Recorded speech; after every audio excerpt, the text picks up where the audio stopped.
This channel does not promote any violence, harmful, or illegal activities. All content provided by this channel is meant for an educational and information purpose only.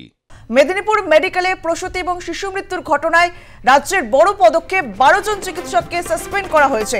অপারেশনের সময় RMO উপস্থিত ছিলেন না, কোনো নিয়ম মানা হয়নি, সংক্রমণ রুখতে পদ্ধতি মানা হয়নি, ট্রেনি চিকিৎসকদের দিয়ে অপারেশন হয়েছে। বৈঠকে বলেন মুখ্য সচিব মনোজ পাল, চিকিৎসকরা দায়িত্ব পালন করলে মায়ের মৃত্যু এড়ানো যেত। সিআইডি তদন্তের পাশাপাশি ঘটনাস্থলে থাকা 12 জন চিকিৎসককে সাসপেন্ড করা হয়।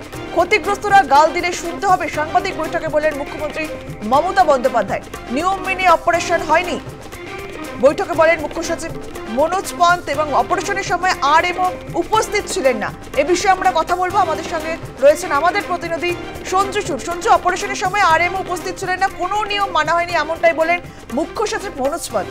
সঞ্জু, দেখো, শুধু মুখ্য সচিব নয়, মুখ্যমন্ত্রী তিনিও সাংবাদিক সম্মেলন করেছেন এবং যেটা বিশেষ গুরুত্বপূর্ণ সেটা হচ্ছে যে দুটো জায়গা থেকে তদন্ত করতে বলা হয়েছিল। এক হচ্ছে বিভাগীয় তদন্ত এবং দুই সিআইডি তদন্ত।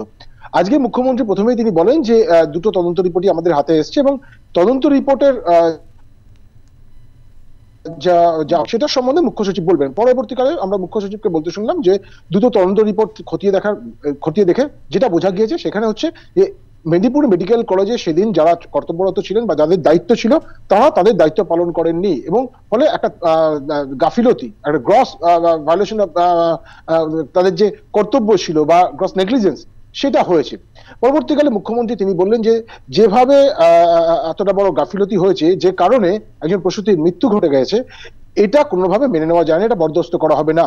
যাদের দায়িত্ব ছিল, যারা এই দায়িত্ব পালন করেননি, তাদের প্রত্যেকের নাম উল্লেখ করে 12 জন চিকিৎসকের বিষয়ে তিনি পরিষ্কার জানালেন যে তাদের বিরুদ্ধে ব্যবস্থা গ্রহণ করা হচ্ছে, তাদেরকে সাসপেন্ড করা হচ্ছে।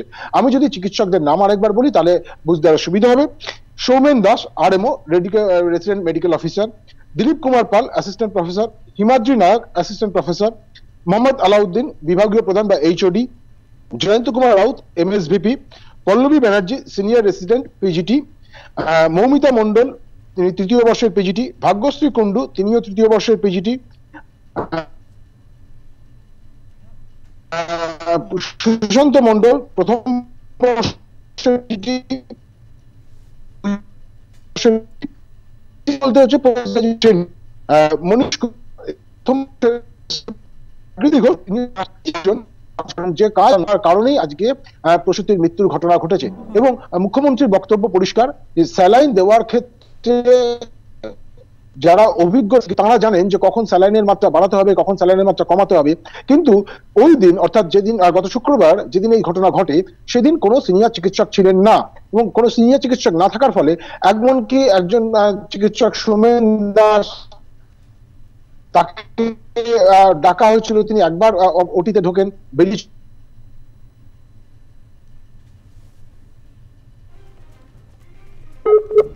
একদম আমরা আবারও যোগাযোগ করবো। আপনাদেরকে আরো একবার জানিয়ে রাখি, সিআইডির রিপোর্ট ও সিনিয়র ডাক্তারদের রিপোর্ট খতিয়ে দেখে চিকিৎসকদেরই কাঠগড়ায় তুলেন মুখ্যমন্ত্রী মমতা বন্দ্যোপাধ্যায়। নবান্ন থেকে মুখ্য সচিব জানালেন রিপোর্টে স্পষ্ট সামনে এসেছে যে প্রসূতি মৃত্যুতে মেদিনীপুর মেডিকেলে দায়িত্বে থাকা চিকিৎসকদের গাফিলতির বিষয়টি। আমরা আবারও চলে যাবো আমাদের প্রতিনিধি সঞ্জু সুরের কাছে। সঞ্জু, যেমনটা বলছিলে তুমি। দেখো, মুখ্যমন্ত্রী বা মুখ্য সচিব তাদের পরিষ্কার বক্তব্য হচ্ছে যে দায়িত্বে থাকা চিকিৎসক সেদিন যারা দায়িত্বে ছিলেন তারা তাদের দায়িত্ব পালন করেননি এবং এমনকি মুখ্যমন্ত্রী তিনি অভিযোগ করলেন যে তিনি স্বাস্থ্য দপ্তরের সচিব নারায়ণ স্বরূপ নির্মলের কাছ থেকে জেনেও নিলেন যে সেদিন এমন একজন চিকিৎসক ওখানে দায়িত্ব ছিলেন, ডিউটিতে ছিলেন, কিন্তু তিনি সই করে ওই মেদিনীপুর মেডিকেল কলেজ থেকে প্রায় 30 থেকে 40 কিলোমিটার দূরবর্তী বালিচকে একটি বেসরকারি হাসপাতাল বা নার্সিংহোম, সেখানে তিনি চলে গিয়েছিলেন, সেখানে অপারেশন করেছেন এবং সেটা তদন্তে উঠে এসেছে। ফলে এই ধরনের চিকিৎসক বা সিনিয়র চিকিৎসক হোক বা জুনিয়র চিকিৎসক, তারা যদি সরকারি কাজ, তাদের যে 8 ঘন্টা নির্দিষ্ট সময় আছে, সেই কাজ না করে বেসরকারি হাসপাতালে চিকিৎসা করতে চলে যায়, তাহলে সেটা গ্রস নেগলিজেন্সের আওতায় পড়ে এবং এক্ষেত্রে গ্রস নেগলিজেন্সের কারণে একজন মানুষের মৃত্যু ঘটেছে, একজন প্রসূতির মৃত্যু ঘটেছে, বাচ্চাটির অবস্থা খারাপ। আরো 4জনের মধ্যে 3 জন এই মুহূর্তে কলকাতা এসএসকে হাসপাতালে চিকিৎসারত। ফলে এই জায়গা থেকে দাঁড়িয়ে রাজ্য সরকার কড়া ব্যবস্থা নেওয়ার পক্ষে এবং সেই কড়া ব্যবস্থা নেওয়ার কথা জানিয়ে মুখ্যমন্ত্রী বলেন যে এই 12 জন ডাক্তারকে সাসপেন্ড করা হচ্ছে এবং যে সিআইডি তদন্ত চলছিল, সেই সিআইডি তদন্তের আওতাতেই এরা থাকবেন। অর্থাৎ একদিকে পরিষ্কার যে এই 12 জন ডাক্তারকে শুধু বিভাগীয় তদন্তের আওতায় এনেই ছাড় দেওয়া হচ্ছে না, তাদের সঙ্গে ক্রিমিনাল অফেন্স হিসাবে সিআইডি তদন্তের আওতাতে রাখা হচ্ছে। মুখ্যমন্ত্রীর কোট আনকোট বক্তব্য, যদি গাফিলতি থাকে সেটা ক্রিমিনাল অফেন্স, ফলে ক্রিমিনাল অফেন্সের মাধ্যমে তাদের বিরুদ্ধে এফআইআর দায়ের করে তাদের বিরুদ্ধে তদন্ত করা হবে। ফলে এটা এক বিষয়, একটা জিনিস পরিষ্কার বলে রাখা ভালো যে মেদিনীপুর মেডিকেল কলেজে স্যালাইন বিতর্কের কারণে যে একজন প্রসূতির মৃত্যু ঘটনা ঘটে এবং অন্য প্রসূতিরা অসুস্থ হয়ে পড়েন, সেক্ষেত্রে রাজ্য সরকার স্বীকার করছে যে স্বাস্থ্য দপ্তরের গাফিলতি রয়েছে। কিন্তু এক্ষেত্রে স্বাস্থ্য দপ্তরের গাফিলতি বলতে ওই দিন যারা চিকিৎসক হিসাবে দায়িত্ব ছিলেন তাদের গাফিলতিটাকেই সামনে নিয়ে আসা হয়েছে। এবং যে দুটো তদন্ত রিপোর্ট রাজ্য সরকারের হাতে এসে পৌঁছেছে, নবান্নের হাতে এসে পৌঁছেছে, তার মধ্যে একটি বিভাগীয় তদন্ত অর্থাৎ স্বাস্থ্য দপ্তরের বিভাগীয় তদন্ত, অন্যটি সিআইডি তদন্ত। এবং দুটো তদন্ত রিপোর্টটি এক বলে উল্লেখ করে মুখ্যমন্ত্রী মমতা বন্দ্যোপাধ্যায় বলেন যে ওই স্যালাইন অন্যান্য হাসপাতালগুলোতে ব্যবহার করা হয়েছে, এমনকি অন্যান্য স্টেটেও ব্যবহার করা এই মুহূর্তে হচ্ছে। আমাদের দেখতে হবে, অর্থাৎ রাজ্য সরকার দেখবে যে ওই ব্যাচের স্যালাইন নিয়ে যে সমস্যা ছিল সেগুলোকে কিভাবে কি দেখা যায়, প্রয়োজনে অন্য সংস্থা স্যালাইন ব্যবহার করা হবে। ইতিমধ্যে মুখ্য সচিব জানিয়ে দিয়েছে যে আপাতত ওই কোম্পানির অর্থাৎ পশ্চিমবঙ্গ ফার্মাসিউটিক্যালস সঙ্গে থাকো। এই মুহূর্তে আমাদের সঙ্গে রয়েছে পার্থ মুখোপাধ্যায়, আমাদের প্রতিনিধি। পার্থ, দেখা যাচ্ছে যেটা রাজ্য সরকার যে বড় পদক্ষেপ নিল এই স্যালাইন কাণ্ডে, মেদিনীপুরে যে মৃত্যু হয়েছে প্রসূতি এবং শিশুর, সেই ঘটনায় 12 জন চিকিৎসককে সাসপেন্ড করা হলো। পার্থ, দেখো তুমি জানো ইতিমধ্যে ওই স্যালাইন কাণ্ডে একজন যেমন প্রসূতির মৃত্যু হয়েছে এবং এক প্রসূতির তার পুত্র সন্তান তার মৃত্যু হয়েছে। এই নিয়ে কিন্তু এই ঘটনার যে একটা গাফিলতি সেটা প্রথম থেকে উঠে আসছিল, যে শুধু স্যালাইনের কারণেই যে মৃত্যু হতে পারে এটা কিন্তু বারবার কিন্তু স্বাস্থ্য দপ্তরের পক্ষ থেকে মানা হচ্ছিল না। এবং তারা বলেছিল যে তদন্ত কমিটি গঠন করা হবে, এবং সেই তদন্ত কমিটি দেখা গেছে বারবার মেদিনীপুর মেডিকেল কলেজের সিআইডি থেকে আরম্ভ করে তাদের নিজস্ব যে বোর্ড, সেই বোর্ড তারাও এসেছিল। এবং সেই ক্ষেত্রে যেটা বড় একটা পদক্ষেপ নেওয়া হয়েছে ইতিমধ্যে, যেটা জানা যাচ্ছে যে হাসপাতালের পুলিশ, হাসপাতালের যিনি সুপার রয়েছেন তিনি সহ, এবং সেদিনের যিনি গাইনোলজিস্টের হেড ছিলেন বা যিনি দায়িত্ব ছিলেন, এই ধরনের সমস্ত মিলিয়ে মোট 12 জন আধিকারিককে ইতিমধ্যে সাসপেন্ড করা হয়েছে এবং সিআইডি তদন্ত তাদের উপর হবে বলে এখনো পর্যন্ত সূত্র মারফত জানা যাচ্ছে। অঙ্কিতা, বেশ ধন্যবাদ পার্থ। মুখ্য সচিব মনোজ পন তিনি এই বিষয়ে বৈঠক থেকে আজ কি বলেছেন শোনাবো আপনাদেরকে।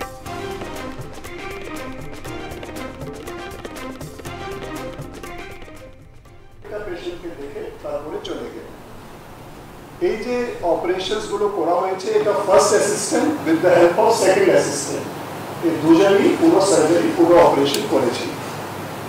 ডক্টর সোমেন দাস সার্জন, যেটা আমি বললাম, উনি ওটি রুমে প্রেজেন্টও ছিলেন না।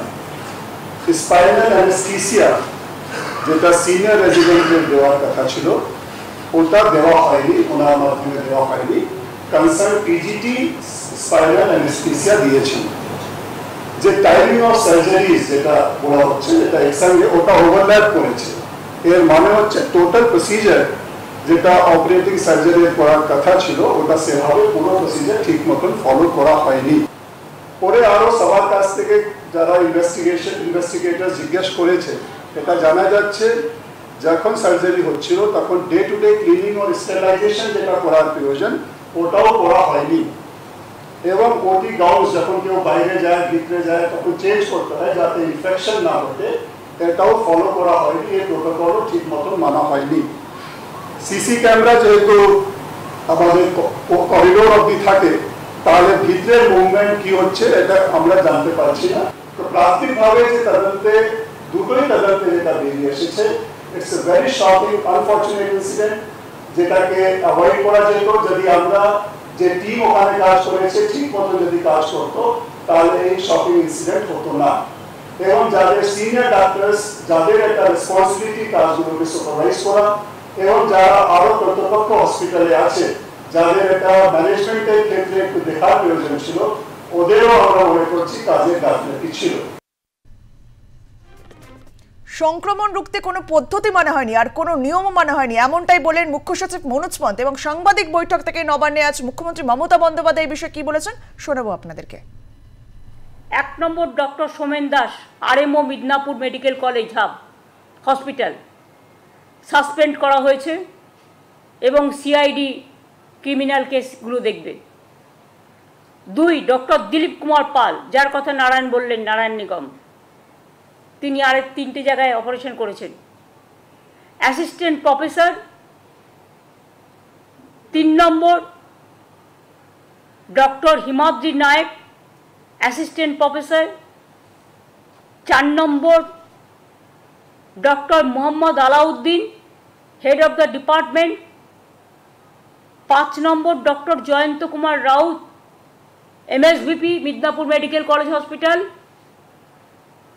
6 number doctor Pallavi Banerjee, senior resident Midnapore medical college. 7 number doctor Moumita Mondal, PGT student. 8 number doctor Bhagyashree Kundu, PGT student 3rd ইয়ারের। 9 number doctor Sushanta Mondal, 1st year PGT। 10 number doctor পূজা সাহা, 1st ইয়ার PGT। 11 নম্বর doctor Manish Kumar, 1st year PGT anaesthesia. 12 নম্বর doctor Jagriti Ghosh, 2nd ইয়ার PGT anaesthesia Midnapore medical college. এই 12 জনকে suspend করে দেওয়া হলো, along with pending investigation by the CID. একসঙ্গে 12 জন চিকিৎসককে suspend করা হলো। স্বাস্থ্য দপ্তর ও সিআইডি জোড়া তদন্তের আওতায় রয়েছে এই চিকিৎসকেরা। আমরা আবারও চলে যাব আমাদের প্রতিনিধি সঞ্জু সুরের কাছে। সঞ্জু, যেমনটা বলছিলে তুমি, মুখ্যমন্ত্রীর বক্তব্যই পরিষ্কার যে শুধুমাত্র সাসপেনশনের মধ্যেই বিষয়টি থাকছে না, সিআইডি তদন্তের আওতাতেই তারা এই যে 12 জন চিকিৎসক রয়েছেন তারা থাকছেন। ফলে এটা বলা যেতে পারে যে মেদিনীপুর মেডিকেল কলেজ হাসপাতালে প্রসূতির মৃত্যুর ঘটনাতে রাজ্য সরকার কদিন ধরে বোঝা যাচ্ছিল যে কড়া পদক্ষেপ নিতে চলেছে। তার কারণ একেবারে যেদিন এই ঘটনা সামনে আসে তারপরেই স্বাস্থ্য দপ্তরের পক্ষ থেকে একটি বিশেষজ্ঞ দল মেদিনীপুর মেডিকেল কলেজে পাঠানো হয়। তারা রিপোর্ট জমা দেওয়ার আগেই আমরা দেখেছি এই নবান্নেই মুখ্য সচিব তিনি স্বাস্থ্য দপ্তরের কাছে রিপোর্ট তলব করেন। 2 দিনের মধ্যে রিপোর্ট জমা দেওয়ার কথা বলা হয়। সোমবার দিন আমরা দেখেছি মুখ্য সচিবের তলব পেয়ে স্বাস্থ্য সচিব তিনি নিজে নবান্নে এসেছিলেন। প্রথম দফায় মুখ্য সচিবের সঙ্গে বৈঠক করেন। প্রাথমিক রিপোর্ট সেইভাবে জমা না পড়ার জন্য উষ্মা প্রকাশ করেন মুখ্য সচিব। পরবর্তীকালে সেদিন বিকেলবেলার দিকে আবার স্বাস্থ্য সচিব নারায়ণ স্বরূপ নিগম তিনি নবান্নে আসেন, প্রাথমিক রিপোর্ট নিয়ে আসেন, সেটা জমা দেওয়া হয়। এবং সেই সময় মুখ্যমন্ত্রীর সঙ্গে দ্বিতীয় দফা যখন নবান্নে আসেন তখন মুখ্যমন্ত্রীর সঙ্গে তার বৈঠক হয়।